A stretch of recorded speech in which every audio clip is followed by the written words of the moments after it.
নমস্কার বন্ধুরা, আশা করি আপনারা সবাই খুব ভালো আছেন আর আপনাদের আশীর্বাদে আমাদের দিনগুলো বেশ ভালোই কাটছে।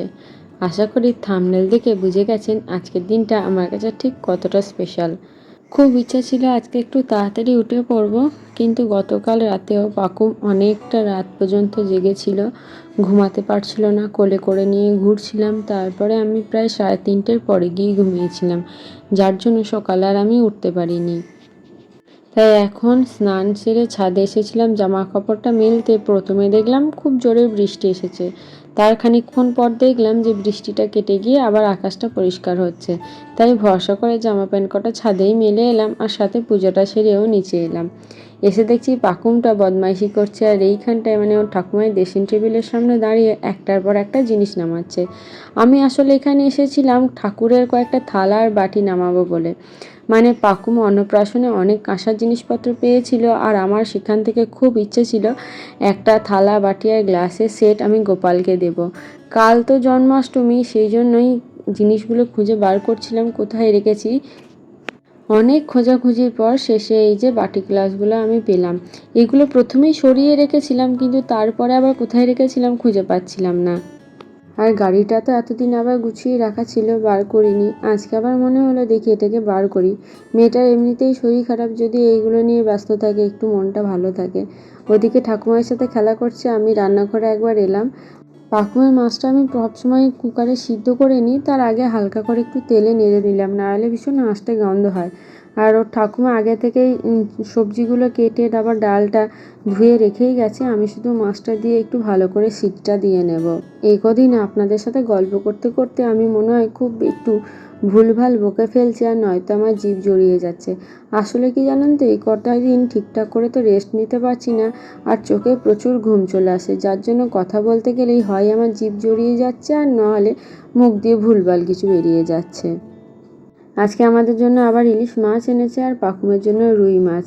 আর আমাদের তো আজকের অনুষ্ঠান সেরকম তো কিছু করছি না, ইচ্ছা আছে বিকালের দিকে একটা কেক নিয়ে এসে কেক কাটবো। আর কালকে 29শে শ্রাবণ, যেটা বাংলা ডেট পড়ছে, ওই দিনই যেটা বাঙালি ঘরে হয় আর কি, 5 রকম ভাজা, পায়েস, মিষ্টি এগুলো দিয়ে ওকে একটু খেতে বসাবো। আর বেলাটা অনেকই হলো, ওর দাদু বাড়ি এলো, আর দেখলাম এই দেখুন একটা বড় বিস্কুটের পেটিটা নিয়ে এসেছে। প্রতি মাসের শুরুতেই ও দাদু একটা করে এরকম বিস্কুটের পেটি নিয়ে আসে কোকোদের জন্য। নয়তো কি হয়, বারবার করে একটা করে বিস্কুটের প্যাকেট আনলে অনেকটা বেশি খরচ হয়ে যায়, বরং পেটি আনলে অনেকটা সাশ্রয় হয়। এখন মোটামুটি বাবা সবার আগে খেতে বসে যায়, আমরা অপেক্ষা করি। আর ততক্ষণে পাকুমের বাবা গাড়িটায় বসিয়ে ওকে নিয়ে খেলা করছে। আর আমাদের পলু জানেন তো, এই গাড়িটা দেখলে ভীষণ ভয় পায়, আর এই নিচে নেমে আসে না। আর কি হয়, বাবার আগে খাওয়া হয়ে গেলে বাবাকে পাকুমকে ধরিয়ে দিই বা দাদুর সাথে খেলা করে, আর সেই সুযোগে আমরা 3জন খেতে বসি। চলুন দেখিনি আজকে কি রান্না হয়েছে। ইলিশ মাছের মাথা দিয়ে বরবটি আলু দিয়ে একটা ঝোল করেছে, ইলিশ মাছের ঝাল করেছে। আর যেহেতু ওর বাবা পাকুমের বাবা মাছের মাথা দেওয়া কোনো তরকারি খায় না, তাই ওকে বরবটি আলু দিয়ে আলাদা করে একটা তরকারি করে দিয়েছে। আর সাথে ছিল ইলিশ মাছ ভাজার তেল। খাওয়া দাওয়া সেরে ওপরে এসে বারবার ঘড়িটা দেখছি, আর ভীষণ নস্টালজিক হয়ে যাচ্ছি। খালি মনে হচ্ছে এই যে 3টে বাজে, এই টাইমে গত বছর আমি ওটির মধ্যে যাওয়ার জন্য প্রস্তুত হচ্ছিলাম। তারপরে যে এখন দেখছেন ঘড়ির কাঁটাটা ঠিক যে পজিশনে, সেই পজিশনেই হঠাৎ করে একটা বাচ্চার কান্নার আওয়াজ। বুঝতে পারলাম আমার একটা শোনা হয়েছে। তারপরেই তো ডাক্তারবাবু আমাকে দেখালো পাকুমকে আমি প্রথম দেখেছিলাম।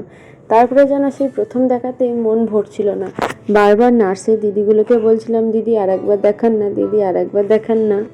আমার জীবনে মনে রাখার মতো অনেক দিন আছে, তার মধ্যে পাকুম হওয়ার পর পাকুমের জন্মদিনটা আমার কাছে সবথেকে স্পেশাল আর সবথেকেই দামি।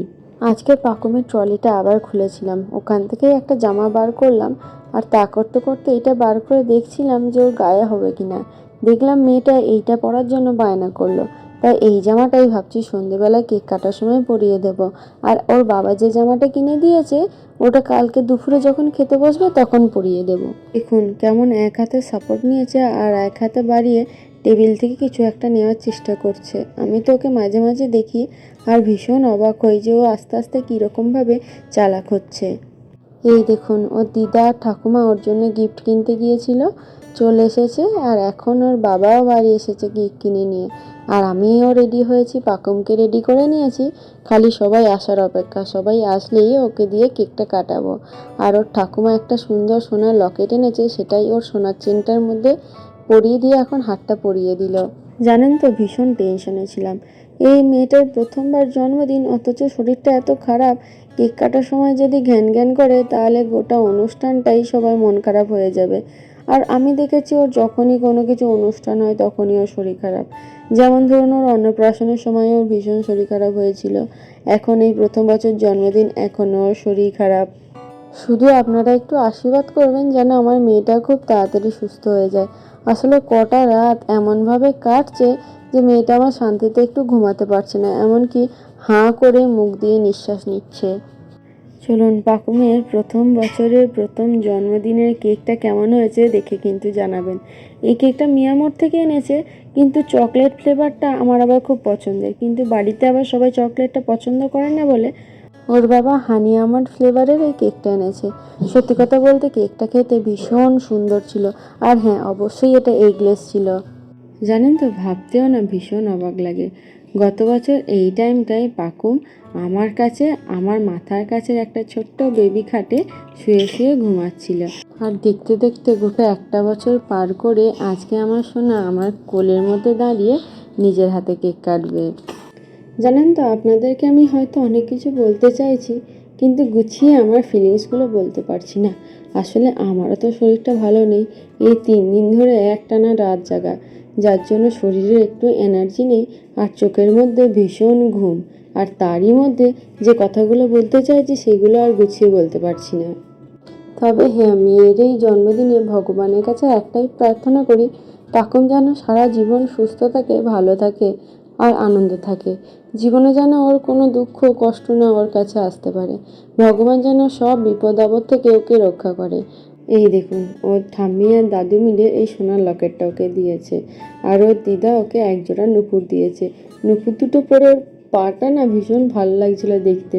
আর ও নুপুরটা পরেও ভীষণ মজা পাচ্ছিল, ঝুনঝুন করছিল বলে। আর এই যে আমি আর ওর বাবা গিয়েছিলাম, এই যে একটা স্টিলের ফিডিং বোতল নিয়েছি। আর এই যে এই দেখুন, আমি আর ওর বাবা মিলে এই যে রুপোর গ্লাসটা ওর জন্য নিয়ে এসেছি। আসলে ওর তো একটা রুপোর বাটি আর চামচ তো আছেই, তাই এখন একটা গ্লাস নিলাম জন্মদিনে। তবে হ্যাঁ, যদি বাজেট ভালো থাকতো হয়তো একটা থালা নেওয়ার চেষ্টা করতাম, কিন্তু যাই হোক, এই বছরে পেরে উঠলাম না। ওর 5 বছরের জন্মদিনে ইচ্ছা আছে, বিশেষ করে ওর বাবার ওকে একটা রুপোর থালা কিনে দেওয়ার। মজার ব্যাপার কি জানেন তো, আজকের কেকটা পাকুমেরও না ভীষণ পছন্দ হয়েছিল, বারবার কেকটা খাওয়ার জন্য কান্নাকাটি করছিল। তাহলে বন্ধুরা, আজকের মতো ভিডিওটা এটুকুই থাক। যদি ভালো লেগে থাকে তাহলে কিন্তু একটু কমেন্টে জানাবেন, সাথে একটা লাইকও করে দিন। আর আমাদের চ্যানেলে প্রথম এসে থাকলে আমাদের চ্যানেলটা সাবস্ক্রাইব করে আমাদের পাশে থাকার একান্ত অনুরোধ করব।